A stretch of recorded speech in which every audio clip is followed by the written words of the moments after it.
अस्सलाम वालेकुम। मैं अपने आज के टेक्निकल और फंडामेंटल एनालिसिस को लेके इल्म आलम के चैनल पे हाजिर हूँ। अभी सबसे पहले बात की जाए तो आज है 5 नवंबर 2022 और अगर बिटकॉइन की 4 आवर टाइम फ्रेम की बात की जाए तो करंटली बिटकॉइन यहाँ पर ट्रेड हो रहा है $21,200 के ऊपर जब मैं ये वीडियो बना रहा हूँ। सबसे पहले अगर आप लोगों को थोड़ा बहुत रिकैप करा चलो बिटकॉइन के ऊपर, तो कल जब मैंने बिटकॉइन के ऊपर वीडियो बनाई थी तब ये तकरीबन $20,800 के ऊपर ट्रेड हो रहा था।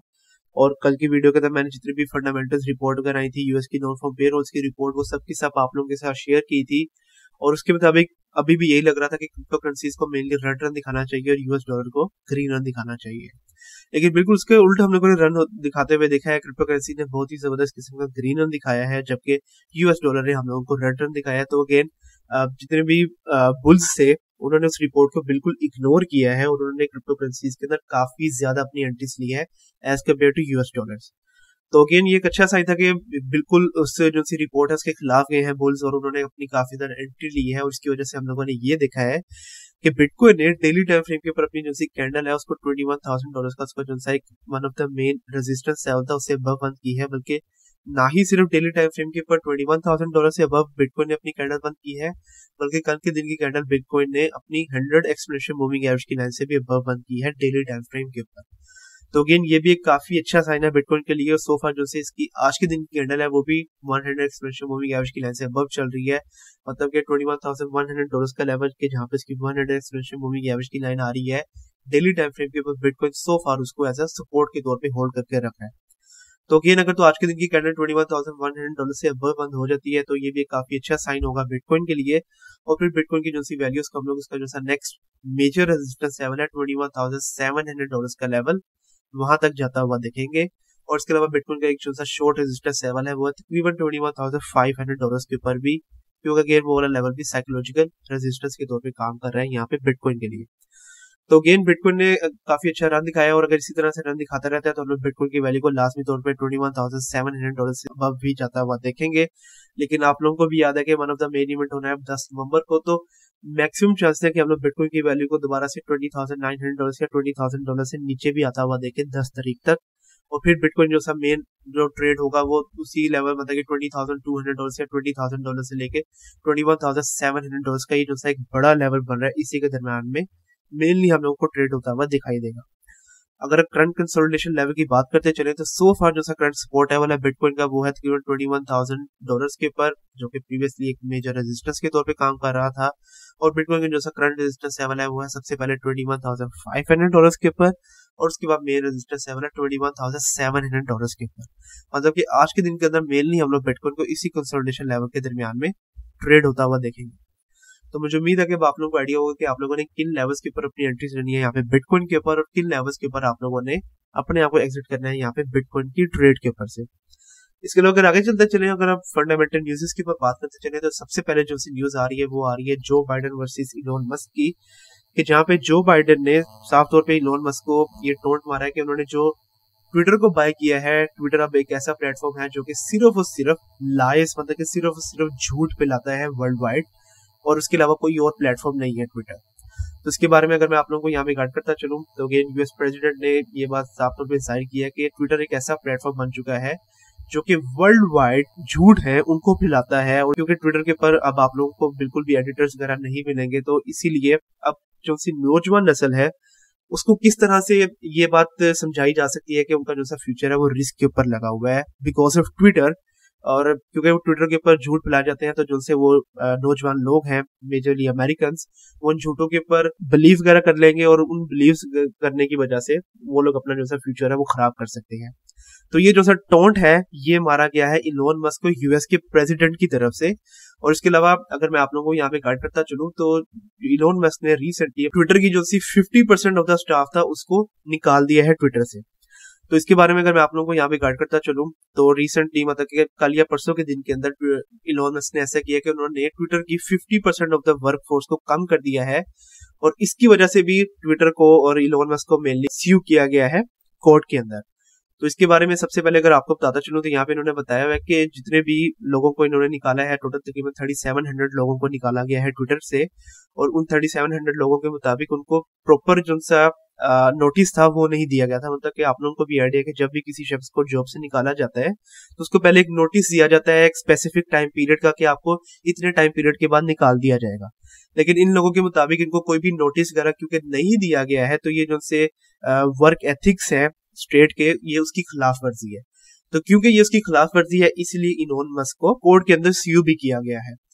तो ये भी अगेन काफी अच्छा न्यूज नहीं थी इलोन मस्क के लिए और डॉजकॉइन के लिए भी। इसके ऊपर मैं आप लोगों को आगे जाके काट करता हूँ, लेकिन इसका जवाब जो दिया है इलोन मस्क ने वो साफ तौर पे दिया है, और उन्होंने कहा है कि उनको ऐसा करना पड़ा था क्योंकि ट्विटर को डेली बेसिस के $4 बिलियन का नुकसान हो रहा था, और अगर वो इतने ज्यादा लोगों को ना निकालते तो ये जो सा नुकसान है ये इनको होता रहता। लेकिन इलोन मस्क ने ये भी जाहिर किया है कि उन्होंने क्योंकि 50% लोगों को निकाला है, लेकिन 50% लोगों को निकालने के साथ साथ उन्होंने उन तमाम लोगों को 3 महीने का सर्वेंस जो सी पे है वो भी दी है। मतलब कि ये वो पे होती है कि जब आप किसी भी शख्स को एक स्पेसिफिक टाइम पीरियड खत्म होने से पहले निकाल देते हैं, तो क्योंकि वो कहते हैं कि हाँ मैंने इन तमाम लोगों को उनका स्पेसिफिक टाइम पीरियड खत्म होने से पहले निकाला है, लेकिन मैंने उनको 3 महीने की जो सी पे है वो दे दी है, जो कि 50% ज्यादा है लीगल रिक्वायरमेंट से। तो लीगल रिक्वायरमेंट होती है तकरीबन 1.5 महीने की, जब आप लोगों ने किसी शख्स को उसके टाइम पीरियड खत्म होने से पहले निकालना है तो तब आप उसको 1.5 महीने तक उसकी जो सी पे है वो देते हो। तो लेकिन क्योंकि उन्होंने उनको टाइम पीरियड खत्म होने से पहले निकाला है, तो इलोन मस्क कह रहा है कि क्योंकि उन्होंने 3 महीने की उनको सेवेंस पे दी है, तो इसके मुताबिक जॉनसन को ये केस लड़ना पड़ेगा। ये बिल्कुल एक अनएथिकल केस बनता है उनके ऊपर। लेकिन अगेन ये जो सी लड़ाई वगैरह चल रही है, क्योंकि अब जो बाइडन यूएस के प्रेसिडेंट भी बीच में आ चुके हैं, तो अगेन ये काफी अच्छा साइन नहीं है ट्विटर के लिए और इलोन मस्क के लिए, और मेजरली डॉजकॉइन के लिए भी, क्योंकि हम लोगों ने देखा था कि जब रिसेंटली इलोन मस्क को मदऊ किया गया था कोर्ट के ऊपर, तो उसके बाद हम लोगों ने देखा था कि डॉजकॉइन की जो सी प्राइस है वो काफी ज्यादा नीचे आई थी, और तकरीबन 20% तक का जो सा डाउनफॉल हम लोगों ने डॉजकॉइन की प्राइस के अंदर देखा था। तो अगेन इस फ्यूचर क्या होता है, वो कोर्ट के अंदर क्या फैसला वगैरह होता है, और जो से जो बाइडन है वो किस किस्म का टोन फ्यूचर के अंदर मारते हैं या नहीं मारते हैं इलोन मस्क के ऊपर, उसके बारे में मैं आप लोगों को प्रॉपरली गाइड करता रहूंगा। लेकिन अगर इस किस्म के टोन हम लोगों ने फ्यूचर के अंदर भी देखे जो बाइडन की तरफ से इलोन मस्क के ऊपर, तो हम लोग लाजमी तौर पर जो सी डॉजकॉइन है उसकी प्राइस को थोड़ा बहुत डाउनफॉल होता हुआ देख सकते हैं। तो अगर डॉजकॉइन के ऊपर टेक्निकल एनालिसिस करते चले तो अगेन ये भी ट्रेड हो रहा है $0.128 के ऊपर जब मैं ये वीडियो बना रहा हूँ, और कल जब क्योंकि तमाम क्रिप्टो करेंसीज के अंदर काफी ज्यादा पंप आया था, तो डॉजकॉइन की प्राइस के अंदर भी काफी अच्छा पंप आया था। डॉजकॉइन की प्राइस तकरीबन 13% तक अबव गई थी कल के दिन के अंदर। लेकिन अगेन अब थोड़ी बहुत जो सी करेक्शन है हम लोग देख रहे हैं दोबारा से डॉजकॉइन के ऊपर। तो डॉजकॉइन की वैल्यू ने अपना जो सा प्रीवियस सपोर्ट लेवल था $0.129 या $0.13 का लेवल उसको भी तोड़ दिया है, और अब उसकी वैल्यू दोबारा से नीचे की तरफ बाउंस बैक कर रही है, और इसकी वैल्यू नीचे आती है तो $0.12 का लेवल एक मेजर सपोर्ट के तौर पे काम करेगा यहाँ पे डॉजकॉइन के लिए। इसके अलावा 4 आवर टाइम फ्रेम के बाद अगर आप लोग तमाम एक्सपेंशन मूविंग एवरेज की लाइंस को करके देखें तो 21 एक्सपेंशन मूविंग एवरेज की लाइन आ रही है इसकी एग्जैक्टली $0.126 के ऊपर, और सो फार 4 आवर टाइम फ्रेम के ऊपर इसको होल्ड करने की कोशिश कर रहा है। अगेन अगर इसकी वैल्यू से नीचे की तरफ बाउंस बैक करती है तो $0.12 का लेवल मेजर सपोर्ट बनेगा यहाँ पे डॉजकॉइन के लिए। तो अगर अब डॉजकॉइन के ऊपर आप लोगों को एंट्री एग्जिट पॉइंट्स के बारे में बताता चलूं तो आप लोगों का जो करंट एंट्री पॉइंट बनेगा डॉजकॉइन के ऊपर वो बनेगा तकरीबन $0.121 के ऊपर, और आप लोगों का जो एग्जिट टारगेट होगा वो होगा तकरीबन $0.134 के ऊपर। इसके अलावा प्रीवियस वीडियोस के अंदर भी मैंने आप लोगों को level by level entry points बताए थे। अगर आप लोगों को दोबारा से level by level entry points बताता चलूं तो डॉजकॉइन के ऊपर आप लोगों के level by level entry points बनेंगे तकरीबन $0.117 के ऊपर, उसके बाद तकरीबन $0.111 के ऊपर। अगर इसकी वैल्यू समहाउ नीचे आ जाती है तो जिसके काफी कम चांसेस है, तो फिर आप लोगों ने तकरीबन $0.105 के ऊपर अपनी एंट्री लेनी होगी। और इसके अलावा आप लोगों के जो से एग्जिट टारगेट हो जाएंगे डॉजकॉइन के ऊपर से फॉर अ लॉन्ग ट्रेड वो हो जाएंगे अगेन $0.135, $0.145। अगर आप लोग इसको होल्ड करके रखते हैं तो फिर तकरीबन $0.151 के ऊपर,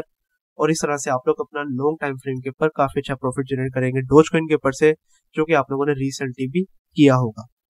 इसके लिए अगर आगे चलते चले और लास्ट में यहाँ पे अगर बात करते चले कार्डानो के ऊपर, तो कार्डानो से मुतालिक एक बहुत ही मेजर न्यूज आ रही है कि जहाँ पे चार्ल्स हॉस्किंसन ने ये कहा है कि वो नवंबर 18 को जो कि एक मेन इवेंट होना है कार्डानो ब्लॉकचेन का एडिनबर्ग के अंदर, उसके अंदर एक बहुत ही मेजर अनाउंसमेंट करेंगे कार्डानो ब्लॉकचेन से मुतालिक। तो क्या अनाउंसमेंट होगी उसके बारे में थोड़ी बहुत असेसमेंट अगर मैं आप लोगों को बताता चलूं, क्योंकि अगेन अब तक कंफर्म नहीं है कि क्या अनाउंसमेंट होगी और किस चीज से मुतालिक अनाउंसमेंट होगी, लेकिन कुछ असेसमेंट जो सी हैं वो की जा रही है कि किस चीज से मुतालिक ये जो सी अनाउंसमेंट है वो हो सकती है कार्डानो ब्लॉकचेन के लिए। तो सबसे पहले एक शख्स ने जो सा क्वेश्चन किया चार्ल्स हॉस्किंसन ने कि जो से आपने मेन अनाउंसमेंट करनी है एडी मंथ के अंदर, कि आप लोगों ने अपना जो सा स्टेबल कॉइन लॉन्च करना है डेज के, जिसको उन्होंने अपने स्टेबल कॉइन को नाम दिया हुआ, क्या उससे मुतालिक ये अनाउंसमेंट होगी? तो उसके मुतालिक चार्ल्स हॉस्किंसन ने रिप्लाई दिया कि नहीं, वो जो सा हमारा स्टेबल कॉइन है डेज उसके ऊपर अनाउंसमेंट नहीं होगी, बल्कि वो अनाउंसमेंट एक ऐसी चीज के ऊपर होगी कि जिसके ऊपर वो पिछले तकरीबन 4 साल से लगातार काम कर रहे हैं। तो अगर 4 साल से वो इस चीज के ऊपर काम कर रहे हैं तो हम लोग ये बात कंफर्म कर सकते हैं कि ये one of the main event होगा कार्डानो ब्लॉकचेन का। तो क्या वो अनाउंसमेंट होगी? तो उसके ऊपर थोड़ी बहुत जो सी असेसमेंट है वो लोगों ने यहाँ पर की हुई है, वही असेसमेंट जो सी मैं आप लोगों के साथ यहाँ पे शेयर करना चाहता हूँ। तो लोगों को ऐसा लग रहा है कि शायद ये अनाउंसमेंट इस चीज से मुतालिक हो कि कार्डानो जो सी ब्लॉकचेन है वो अपना जो सा नया एरा है, मतलब कि वोल्टेयर एरा, उसके ऊपर काम करना शुरू करे, क्योंकि कार्डानो जो सी ब्लॉकचेन है वो इस वक्त अपने 4th एरा के ऊपर, जिसको बाशो एरा कहा जा रहा है, उसके ऊपर काम कर रही है। और नेक्स्ट जो सा एरा होगा कार्डानो ब्लॉकचेन का वो होगा वोल्टेयर एरा। तो लोग ये कह रहे हैं कि शायद इस अनाउंसमेंट के अंदर चार्ल्स हॉस्किंसन इस बात को कंफर्म करें कि वो बाशो एरा से निकल के अब अपना जो सा लास्ट एरा है सो फार अपने रोड मैप का वोल्टेयर एरा, उसके ऊपर काम करना शुरू करेंगे। तो अगेन अगर तो ऐसा होता है कि 5th एरा शुरू होगा कार्डानो ब्लॉकचेन का, तो ये काफी बुलिश न्यूज हो सकती है कार्डानो के लिए और आडा जो सा टोकन है उसके लिए भी। लेकिन उसके अलावा दूसरी जो सी असेसमेंट की जा रही है वो ये की जा रही है कि जो सा करंट एरा है बाशो एरा, इसके अंदर मेन जो सी चीज कार्डानो ब्लॉकचेन के ऊपर लेकर आनी है वो लेकर आनी है स्केलिंग, मतलब कि कार्डानो ब्लॉकचेन के ऊपर होने वाली जितनी भी ट्रांजेक्शन है उसको बढ़ाना है। तो लोगों के मुताबिक कार्डानो ब्लॉकचेन जो कि अभी काम कर रही है हाइड्रा के ऊपर, मतलब कि हाइड्रा उनका एक स्केलिंग सोल्यूशन प्लेटफॉर्म है कि जहाँ पे जितने भी स्टेक होल्डर्स हैं कार्डानो ब्लॉकचेन के, वो पर स्टेक होल्डर 1000 ट्रांजेक्शन पर सेकंड को जो है वो कंफर्म कर सकते हैं। तो कुछ लोग ये कह रहे हैं कि शायद हाइड्रा हेड जो कि अगेन कार्डानो ब्लॉकचेन जिसके ऊपर काफी देर से काम कर रही है, शायद उसके ऊपर ये अनाउंसमेंट हो कि जिसके बाद ये बात कंफर्म की जा सके कि कार्डानो ब्लॉकचेन अब तकरीबन 1 मिलियन ट्रांजैक्शन पर सेकंड को हैंडल कर सकता है, क्योंकि इस वक्त कार्डानो ब्लॉकचेन के टोटल 1000 स्टेकिंग पूल्स हैं। तो क्योंकि हर स्टेकिंग पूल जो है वो 1000 ट्रांजैक्शन पर सेकंड को प्रोसेस कर सकता है, तो ये तकरीबन 1 मिलियन ट्रांजैक्शन ओवरऑल बनती है। तो अगेन ये 2 असेसमेंट्स है मेन, जो भी अनाउंसमेंट होगी वो अगेन आप लोगों के साथ शेयर कर दी जाएगी। लेकिन करंट असेसमेंट के मुताबिक इन दोनों में से एक अनाउंसमेंट जो सी है वो हो सकती है, मतलब कि एक अनाउंसमेंट ये होगी कि कार्डानो ब्लॉकचेन अपने 5th एरा के ऊपर काम करना शुरू कर देगी, मतलब कि कार्डानो ब्लॉकचेन वोल्टेयर के ऊपर चले जाएगी। और दूसरी असेसमेंट ये होगी कि शायद कार्डानो जो सी ब्लॉकचेन है वो हाइड्रा हेड जो कि उनका एक काफी बड़ा स्केलिंग सोल्यूशन है उसके ऊपर काम करना शुरू कर देगी, और उसके बाद कार्डानो ब्लॉकचेन 1 मिलियन ट्रांजैक्शन पर सेकंड को हैंडल कर सकेगा। तो अगेन जो भी अनाउंसमेंट होगी 18 नवंबर को एक काफी बुलिश अनाउंसमेंट होगी कार्डानो टोकन के लिए, और उसके बाद कार्डानो टोकन की जो सी प्राइसेस है उसको हम लोग काफी जबरदस्त किस्म का पंप दिखाता हुआ देख सकते हैं। तो 18 नवंबर को ये मेन इवेंट होना है, अभी 13 दिन बाकी है। जो भी अनाउंसमेंट वगैरह होगी वो आप लोगों के साथ इस चैनल के ऊपर लाजमी तौर पर शेयर कर दी जाएगी। तो कार्डानो की अगर प्राइस देखें तो ये सब ट्रेड हो रहे हैं $0.42 के ऊपर। जब मैं इसके ऊपर वीडियो बना रहा हूँ रिसेंटली जब से ही तमाम क्रिप्टो करेंसी ने काफी अच्छा पंप दिखाया, कार्डानो की प्राइस तकरीबन 80% तक अबव गई थी। तो अगेन काफी अच्छा पंप दिखाया है। और उसके बाद अगर आप लोग यहाँ पे देखें तो कार्डानो ने अपना जो सा मेन रेजिस्टेंस लेवल था $0.4 का लेवल उसको तोड़ दिया है, और अब कार्डानो उस लेवल से काफी ज्यादा अबव ट्रेड हो रहा है। तो ये काफी अच्छा साइन है कार्डानो की प्राइस के लिए। और क्योंकि $0.42 के लेवल को भी $0.42 का जो सा इसका एक मेन रेजिस्टेंस लेवल था उसको भी अब कार्डानो ने तोड़ दिया है, बल्कि सोफर को ये एज अ सपोर्ट के तौर पर होल्ड करके रख रहा है। तो ये भी एक काफी अच्छा साइन है यहाँ पे कार्डानो के लिए।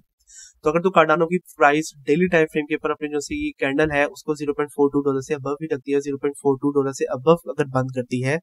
तो ये काफी अच्छा साइन होगा। फिर हम लोग कार्डानो की प्राइस को उसका जैसे नेक्स्ट मेजर रेजिस्टेंस है $0.44 वहां तक भी जाता हुआ देखेंगे।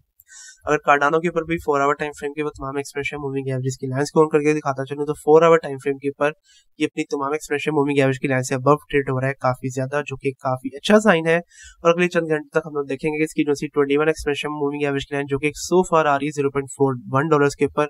ये भी अबव जाएगी और ये भी आएगी अबव तकरीबन $0.415 के ऊपर। तो अगर अब कार्डानो के ऊपर मैं आप लोगों को एंट्री एग्जिट पॉइंट्स के बारे में बताता चलूं तो आप लोगों का जैसा करंट एंट्री पॉइंट बनेगा कार्डानो के ऊपर वो बनेगा तकरीबन $0.421 के ऊपर, और आप लोगों का जो एग्जिट टारगेट हो जाएगा वो हो जाएगा तकरीबन $0.435 के ऊपर। इसके अलावा level by level entry points अगर आप लोगों को कार्डानो के ऊपर बताता चलूं तो आप लोगों के जो से level by level entry points बनेंगे वो बनेंगे तकरीबन $0.415 के ऊपर, $0.41 के ऊपर, और अगर इसकी वैल्यू सामान नीचे आ जाती है तो फिर तकरीबन $0.403 के ऊपर। और इसके अलावा आप लोगों के जो से लॉन्ग टाइम फ्रेम के ऊपर एक्सिट टारगेट्स बनेंगे कार्डानो के ऊपर, वो बनेंगे तकरीबन $0.428, $0.44 से अगर आप लोग इसको वर्क करके रखते हैं तो फिर तकरीबन $0.45 के ऊपर। और इस तरह से आप लोग लॉन्ग टाइम फ्रेम के ऊपर अपना काफी अच्छा प्रॉफिट जनरेट करेंगे यहाँ पे कार्डानो के ऊपर से।